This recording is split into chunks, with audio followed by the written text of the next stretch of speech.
right, Antarctica ending vlog.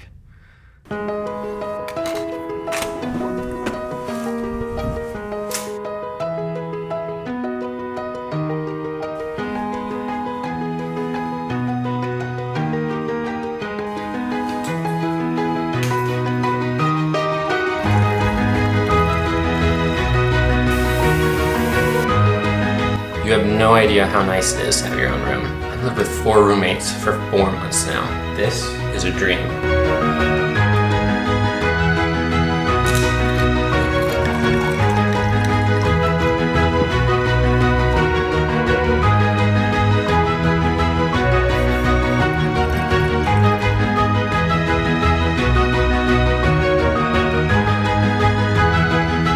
So the vibe has definitely changed here on station. In the beginning, everyone was excited and stoked to be here. They were excited to see everything that Antarctica had to offer and McMurdo Station in general. But now most of us just want to escape. Flights are constantly being delayed for the last week and a half, and the energy is super low. And so here's my personal deal. I was scheduled to leave on February 22nd, but due to mechanical, it was delayed for 2 days. Then February 24th, and it was delayed due to weather for 2 more days. And then finally on February 26th, we did fly out, and it was pretty surprising, to be honest. It was in the middle of a complete storm. And normally you don't see them fly out like this, but I think they felt the pressure to get people off ice because there are so many delays, and they were eating into the budget of like next year's budget because there's so many people here longer than they should be. The weather was not ideal, but they made it happen. But it was late at night. We didn't leave until 9 p.m. when we were supposed to leave at 7 p.m.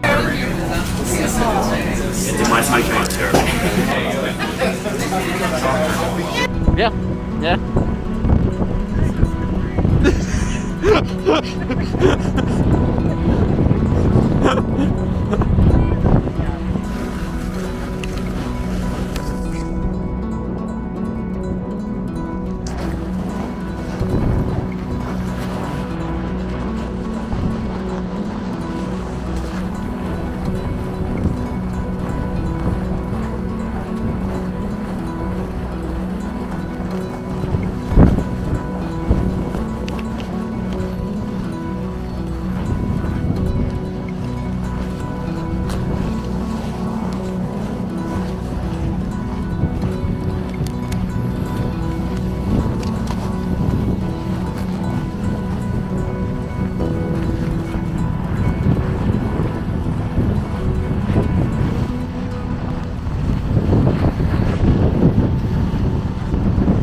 Until next time, Sean. Maybe see you soon. Yeah.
This way. That's the front, please. Give it on the right way.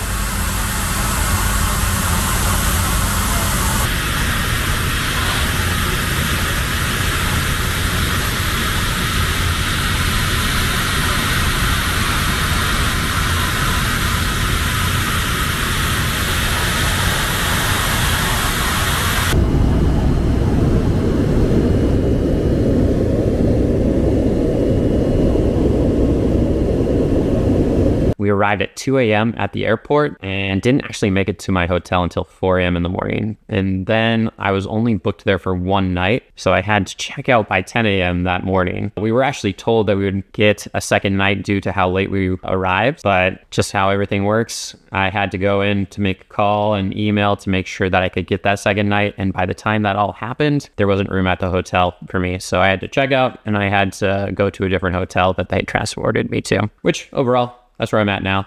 This is much better than the hotel I was at last night, so I'll take this as a blessing. Seems pretty good to me. I'll take it. So that is where I am now. I will be honest, I am so happy to be out of there. I will miss it maybe, but probably not for a little while. I don't really have any desire to go back anytime soon at this point. It was really cool and unique for 4 months. Definitely an experience I won't have anywhere else. And a lot happened. I mean, I got to see penguins, seals, whales, endless daylight for almost 4 months straight. I got to see a few sunsets, which are pretty sweet. Those rare moments at the end of the season. I drove cool machines all over the Antarctic ice sheet for 4 months straight, and these massive vehicles I will not get to probably drive anywhere else in the world. I got to check out really cool ski planes like the Basler, Twin Otter, LC-130. Got to ride in C17s twice, and just got to accommodate and see all these, I guess, missions going to the pole and different field camps across Antarctica the entire winter. So, or summer there, winter for the rest of us.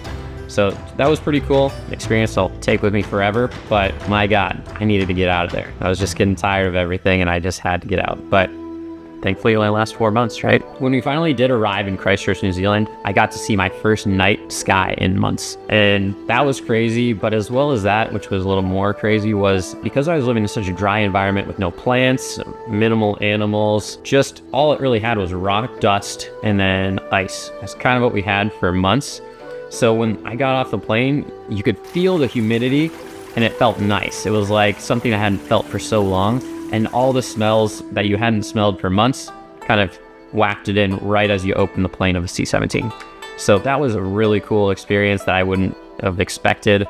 For a lot of us, we haven't seen plants or animals the entire time. So this was a very welcome change for me. I feel like my skin aged like a year and 4 months on Antarctica due to the dryness of the climate. Not good for your skin. Like, you better have a good skincare routine there. There were positives like having no bugs and not having to spend money on literally anything because housing and food was all provided. The simplicity of life is like unmatched. Like, it's just easy. And I think that's what kind of draws people year in, year out, just because the only thing they have to focus on is having a good time and working each day. Other than that, food is all provided, housing is all provided, and everything you make just goes into the bank because you literally have no expenses there. So there's a lot of positives, but I'm just gonna be completely honest with you, very done. It was definitely a long season towards the end. Kind of just felt like you were living Groundhog's Day, the same day, every single day for months on end. But hey, a new place awaits. For tomorrow, I'm actually gonna be flying to Indonesia. Like, literally, I got off the ice yesterday. I'm in New Zealand right now in a hotel.